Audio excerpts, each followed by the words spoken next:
Welcome to Doing Business with a Servant's Heart podcast. Doing business in life with a purpose, serving others and achieving success. I'm your host, Steve Ramona. We created this show for you because we want everyone to learn how to do business and life to make an impact in the world. How will you serve today and what impact will you make? And speaking of impact, because that's a big part of my show with a servant's heart, this guest I got to know over the last 6 months is an absolute rock star. She gets people, she gets leadership, and the best thing is she's got this big servant heart. Mariana, welcome to the show. Steve, thank you so much. I have been looking forward to this for a long time. So this is going to be awesome. It is. And I love your name, Mariana. I can say that a million times, but audience, I won't do that to bother you. Let's start with your servant heart and connecting with people. We've talked about that many times. What's your thoughts on that? To me, servant leadership really applies no matter where you are. And that to me is, in fact, leading with a servant's heart. So I've had the privilege of leading teams for over 20 years in Fortune 50 companies. And it is so critical as a leader to be thoughtful about your associates, how you connect with them, and understand what's important for them and what might be impacting their life that could, in fact, impact them at work and their ability to perform. How much has experience made you a better leader? That experience has been huge. And it's something that I try to instill in all my teams, the leaders that I'm growing on my teams, or people that I'm mentoring as they go and lead their own teams. Because so many times you go in as a new manager and you want to, plant your flag and make your mark, and you kind of run over everybody instead of take some time to really get to know who your people are and what motivates them and what their ultimate why is for being there, especially if you can align their why with what your team why is or your company why is. Get to know is building relationships. I love that. Yeah. Do people do that enough as a leader? I think probably not as much as they should. Mm-hmm. And sometimes I think it's because people might be uncomfortable and, hey, I don't know what if am I allowed to ask this question? Am I allowed to get to know people at that level? And people want to feel connected with, don't want a boss, they want a leader. You will never be connected to your boss. Full stop. Yep. Yep. But you will be connected to your leader. And if you think about the people on your team, when they down at dinner with their family, who's are they talking about? Yeah. They're talking about you. So you as their direct leader, right, becomes that main topic of a conversation. So are they coming to the table energized and excited about the fact that, hey, you know what? I work for Steve, and Steve's great because he understands that I really want to be on, I want to learn this skill, and so he's giving me opportunities to learn this skill by being on this project. Or, man, Steve just makes my life a living, hell, and I don't want to go to work, and oh, he yelled at me again, and he just doesn't get it. Like, you have two sides of that coin that could happen.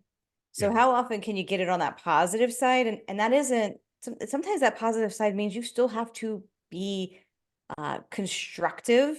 I love constructive criticism, right? Not destructive criticism. How can you help build people up? And you think about it, a lot of people talk about baseball, right? And it doesn't apply to maybe all of your listeners, because I know you've got listeners all around the world. But from an American perspective, many of us understand baseball, right? And you want to make sure you've got the right people playing the right position. And sometimes you have to have that conversation to be like, man, you are not the catcher. You're best at third base. Here's why you're best at third base. Let me put you there and let you shine so brightly that they're going to want to promote you to third base coach, right? Or, you know what I mean? And so a lot of times as a leader, sometimes, it's, oh, I don't want to tell somebody they did a bad job. Okay, well, Yeah. there's a way that you can do that. Yeah. And that's awesome, Mariana, because that's true. It's how Mhm. you say it. Instead of you're going to third base, don't give them an answer. You're just going there. I'm the boss, go. As you Yeah. said, the leader will explain it and be nice about it and Yeah. give thorough information why it's doing it. If one of your employees, because you've led, or somebody says, man, I love what you're saying, Mariana, maybe it's a listener. What would you say is the characteristics of a servant leader? Servant leader listens, number one. Mm, They have to be able to close their mouth and open their two ears and really listen to what the other person is saying. And then enable people to step up. So we talk a lot about new leaders, especially, on my podcast, hmm because new leaders will make the mistake of they were fantastic individual contributors. That's why they got promoted, right? They knocked it out of the park for, a project, or they're really great at, managing a certain very niche part of the business. Then they get promoted up to a manager and they want to be that ultra individual contributor. No, you have to be able to enable the people that work for you to make decisions. Do they have those guardrails to Yeah. make really smart decisions? And then celebrate them when they make the smart decision, right? But also, if somebody fails, how do you help them fail fast Mm, so that they can succeed even faster? Right? yeah. I think those two are really big things. So number one, you've got to be able to listen. Number two, you've got to be able to enable your team to make the decisions that they should be able to make. Love guide rails. Everybody Mhm. knows what those are. Go to Yeah. bowling, go to a freeway. That's very good. It's easy and simple for people to understand. Yeah. And you can create those, right? Sometimes Oh, it's yeah. metrics, right? And everybody hmm should be looking at metrics and where they are for their business. So if somebody's going off a little to the left, a little to the right. But if you enable people to make smart decisions, it's really cool because then you don't have to make all the decisions anymore. Yeah. You can start focusing more on strategy. You can focus more, like I mentioned earlier, do you have the right people in the right seat? Yeah. Yep. Can anybody be a servant leader? It's a tough question. I ask Ooh, it all that the is a time. tough Yeah. question. Because we've all had those leaders where you're just like, whoa, they don't get it. I think it's probably pretty rare that someone can't make that pivot. And the ones that do, you really can see them succeed because now all of a sudden they're on just this rocket trajectory, right? Because they already have the skills. They already know how to manage all the players. They know how to do all the negotiations. They know how to look around the corner, right? That all those catchphrases Yeah. people love to say in business. But when they can start leveraging their team in a positive way, it's phenomenal. So I've got people that worked for me 2 decades ago. They're not the same company. We've all moved on. I know I can call them today and in a heartbeat, they would be there for me. That's a And leader. Steve, you're going to be like, why? Okay, well, first off, I leaned into them. I helped guide them, but also I identified when there was something really wrong, family emergency, medical issue, natural disaster impacted their house, da da da. I gave them grace. Grace is good. Grace is so big. And it's okay. You don't need to be a leader to be successful in life. It's another position that Yep. you can take, like entrepreneur and an 8 to 5. I say Mm-hmm. this all the time. You may not be a fit for an entrepreneur. You may not. It may be, but that's okay if you're an 8 to 5. Just be Yep. the kick butt 8 to 5 employee. Be a leader in that capacity. So I love your answer because you're always leading. You're leading at home. You've got a family like I do. We're leading at home. The Yes. And husband, the wife. even if you're an entrepreneur, at Yeah. some point you probably have a vision where you have people reporting to you. Yeah. Well, that means you're hiring entrepreneurs, right? You're hiring other people. And if you have to be able to make some of those pivots to ensure that the people that you're hiring are matching your vision. Yeah. So it's not just you driving your vision, it's all those people that now report into you are also following that same vision and have that same passion, but also, once again, enabled to make decisions that are like, oh, I know this is Steve's vision. I know this aligns with where we're going as a company culture. I can move forward with this without that fear. Love that. Because here's why. What a great disqualifier. And we'll get into interviewing candidates in a second here, Yeah. of should I keep this person or not? The group talks about, are they following our vision? And if Yeah. they're not, we can't, I mean, we don't want to fire anybody, but we have to at times, right? Yes. That's a good leader. Yes. Yeah. Yeah. You can manage people out promote them to Yeah. your customer, as they say. Yeah. Yeah. Right. That's But great. you can also manage them to be in a really good space within your organization. Maybe they're the right person, wrong seat. Yeah. Or it could be the right person, a right seat, wrong person. Yeah. And it takes a lot to make those decisions, but it's important because everybody's going to look to you and say, why is she holding on to that dead weight? Why is she holding on to the person that never shows up on time? Why is she holding on to the person that, never completes their project or always blames everybody else? Yeah. That creates a cancer within your culture, and you want to make sure you can address that pretty quickly. The black hole you don't want to go down because it Yep. takes everybody with them. In regards to employees and, of course, interviewing candidates, every company has turnover. It might be one person, might be multiple people, but how do you determine if they're a cultural fit? The vision is right for this potential candidate. So I like to think of things as the ABCs of hiring for your culture, right? So the first one is you've got to assemble. So that's the A. You got to assemble a culture that attracts. Okay. So I'm going to list out 4 things that a very public company, you can go to the website, you can find it. We are here to serve. We're better together. We are purpose driven. We pursue what's next.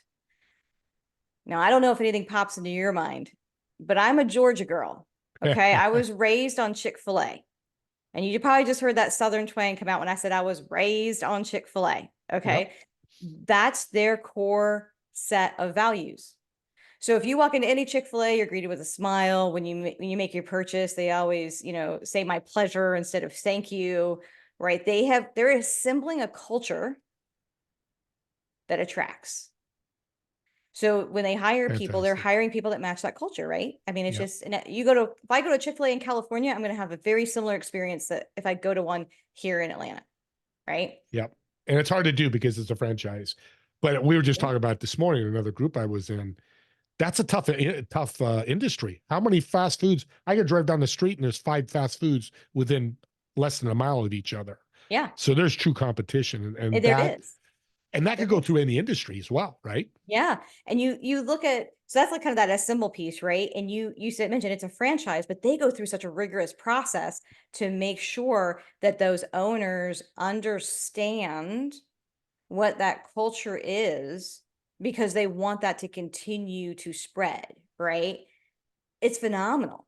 Yeah. So Yeah. we always joke, if you go through the drive-through, when I get home, if the bag doesn't have something in it, it was God's intention for me not to have that whatever, right? Like I'm not gonna double check my bag from Chick-fil-A, right? I know, and it's so rare that they have those kind of mistakes because they have that mindset of we're all, like I said, we're here to serve, we're better together, we're all going to work together, we've got a purpose, we've got this unified purpose. So everybody in there, the high school student up to the manager of that particular location, all follow that same purpose. So that allows you to assemble it. Then you get to the B, which is broadcast your culture broadly, right? So how are you broadcasting your culture?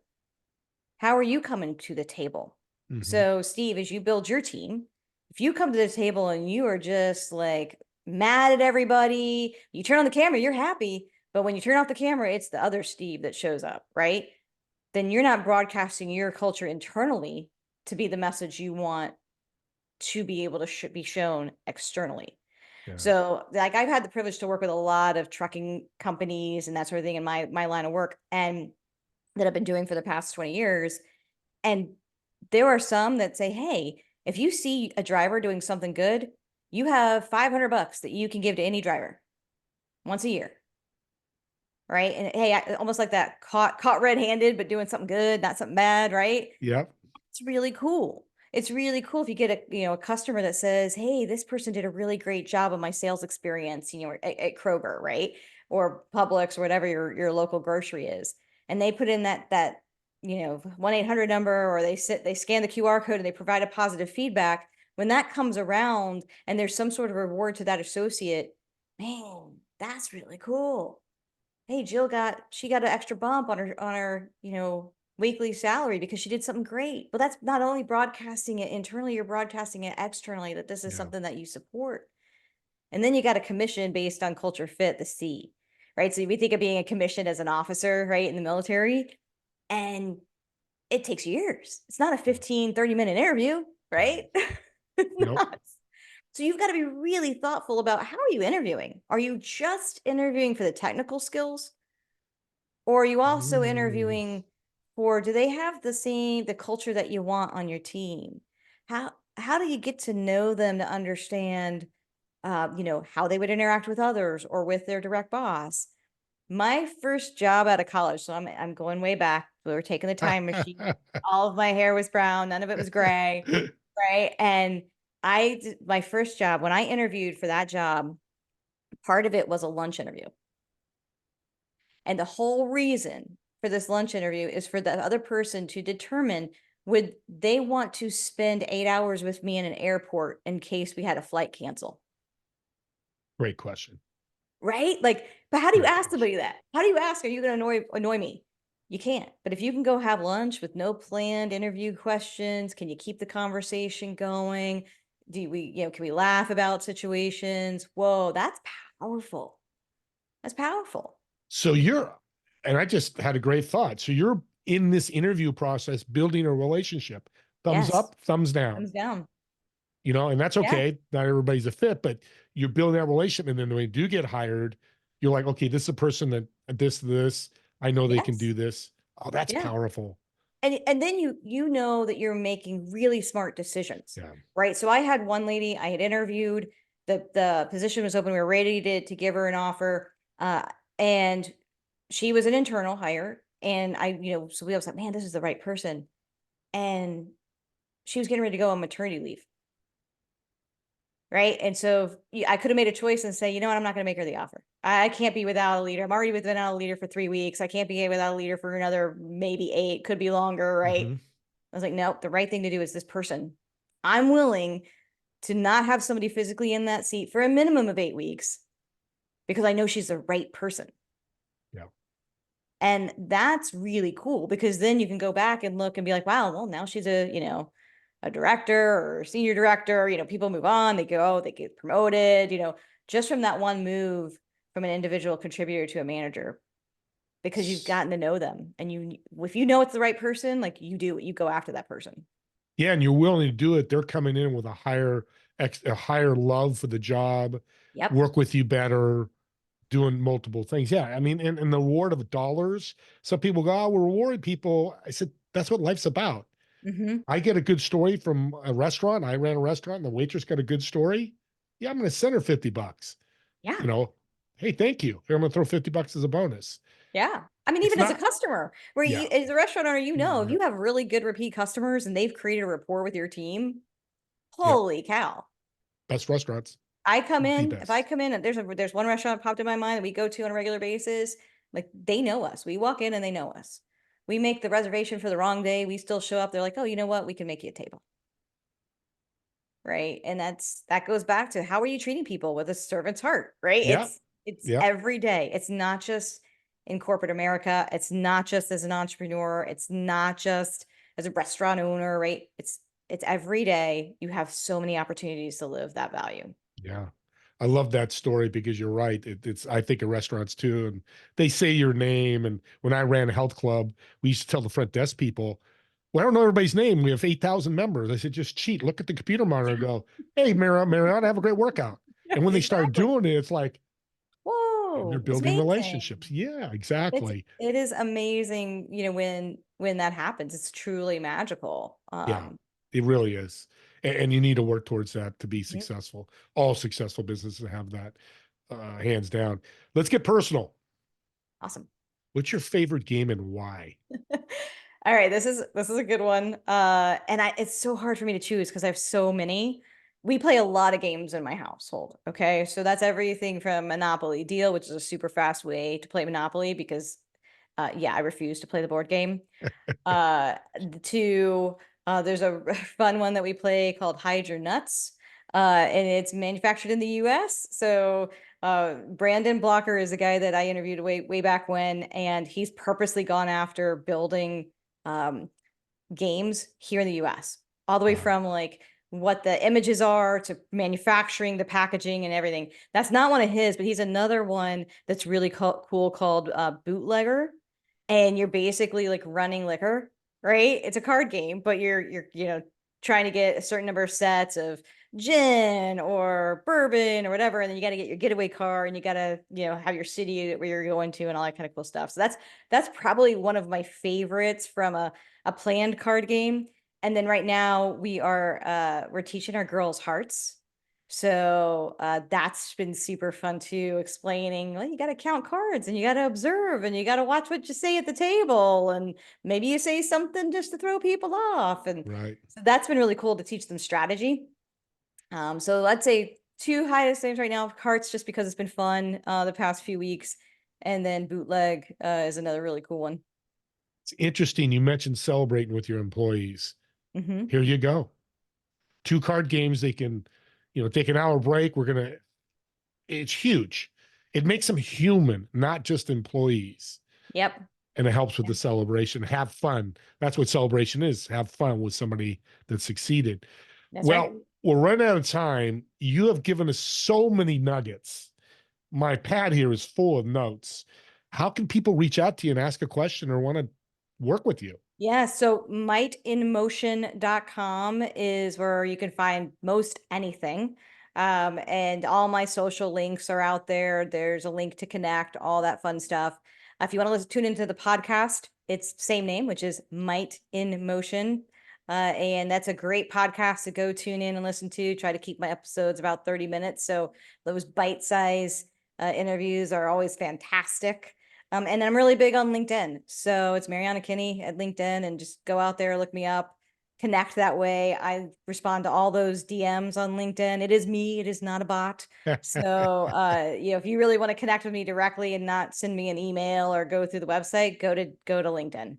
Perfect. It's 2024. We have to talk about bots, unfortunately. And it's just this way it is. So thanks for mentioning that. And audience, listen to this show over again, because there's so many nuggets that you might not have gotten.